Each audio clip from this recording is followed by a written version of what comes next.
Hello guys welcome back to our ఛానల్‌కు మన channel subscribe చేసుకోండి. పక్కన ఉన్న బెల్ ఐకాన్ అయితే ఆన్ చేసి పెట్టుకొని మనం చేసే ప్రతి వీడియో అయితే మీకైతే నోటిఫికేషన్ కింద వస్తది. గైస్ చాలా మంది చూస్తారు కానీ సబ్స్క్రైబ్ చేసుకోవట్లే. సబ్స్క్రైబ్ చేసుకొని అయితే మన ఛానల్ సపోర్ట్ చేయండి.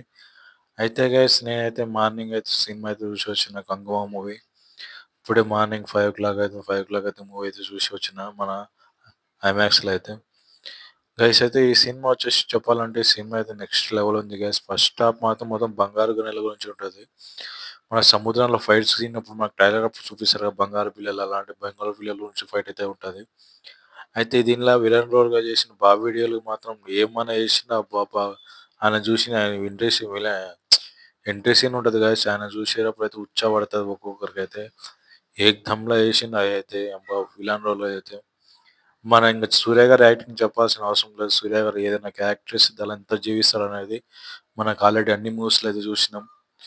అంతెందుకు 'సింగం 1', 'సింగం 2, 3' మన తర్వాత వచ్చేసి 'జై భీమ్' ఆ తర్వాత వచ్చేసి మనకు మొన్న మొన్న వచ్చే 'రాక్షసుడు' సినిమా. ఇవన్నీ రోల్స్ ఎట్లా ఉంటాయో అన్ని ఆ రోల్స్ కంటే డబల్ చేసిండు గైస్. దీని డబల్ రోల్ అయితే 2 క్యారెక్టర్స్ అయితే ఉంటాయి. ఫస్ట్ క్యారెక్టర్ అయితే నేనైతే రివీల్ చేయను. మీరు సినిమా చూసి తెలుసుకోండి. మనకింక ముసలి ఫైట్ ఉంటది గైస్. ముసలి ఫైట్ మాత్రం ఏమని పెట్టిండు ఆ ఫైట్ అబ్బబ్బబ్బబ్బా! అరాచకంగా పెట్టిండు గైస్ ఆ ఫైట్ మాత్రం.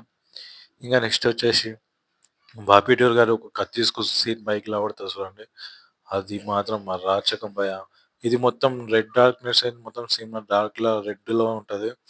ఫస్ట్ పార్ట్ ఒక లెక్క అంటే కొన్ని కొన్ని సీన్స్ గుర్తుకొస్తుంటాయి హీరోకి కానీ హీరోకి ఇది ఇది ఏందో ఎందుకు అట్లా వస్తున్నాయి అని చెప్పేసి ఆలోచించుకొని ఉంటాడు కానీ అసలు అది అలా ఎందుకొస్తున్నాయి? అసలు ఎవరాయన? ఎందుకు గుర్తుకొస్తున్నాయి? అని చెప్పేసి ఆహ్, కొన్ని కొన్ని అర్థం కాకుండా ఉంటాయి హీరోకి. అది ఇంటర్వెల్ బ్యాంక్ వచ్చినాక ఇంటర్వెల్‌లో ఒక ట్విస్ట్ ఉంటది. ఇంటర్వెల్‌లో ట్విస్ట్ మాత్రం నెక్స్ట్ లెవెల్ ఉంటది. ఇంగ 'సూర్య' గారు దీనిలో డైలాగ్స్ మాత్రం చిన్నగా కొట్టాడు. డీఎస్‌పీ 'దేవిశ్రీ ప్రసాద్' గారు బీజీఎం మాత్రం నెక్స్ట్ లెవెల్ కొట్టిండు. బీజీఎంకి 10కి 10 ఇచ్చినా కూడా తక్కువనే. ఇలాంటి బీజీఎం మళ్ళా 'పుష్ప 2'లో చూస్తానని నేనైతే అనుకుంటున్నా. బీజీఎం ఎట్లా కొట్టిండంటే ఎట్లా కొట్టిండు. 'గంగవ్వ' మూవీ అయితే నేను అనుకుంటున్నా ఈ సినిమా మాత్రం 1000 సీఆర్ పైననే కొడతదని నేను అనుకుంటున్నా. గైస్ మీరెవరైనా చూస్తున్న వాళ్ళైతే కింద కామెంట్ సెక్షన్‌లో కామెంట్ చేయండి. కొత్తగా చూస్తున్న మన ఛానల్ లైక్ చేయండి, షేర్ చేయండి, సబ్స్క్రైబ్ చేసుకోండి. కొత్తగా అయితే రీసెంట్ ఛానల్ స్టార్ట్ చేసినాం. మన ఛానల్ సబ్స్క్రైబర్స్ తక్కువున్నారు. ఛానల్ సబ్స్క్రైబ్ చేసుకొని సపోర్ట్ చేయండి గైస్. అలాగే రేపైతే మనమైతే 'పుష్ప 2' గురించి ఇంకో వీడియో అయితే రాబోతుంది. ఆ వీడియోలో అయితే మీకైతే 15థ్ ఇంకో కొత్త ట్రైలర్ రాబోతుంది.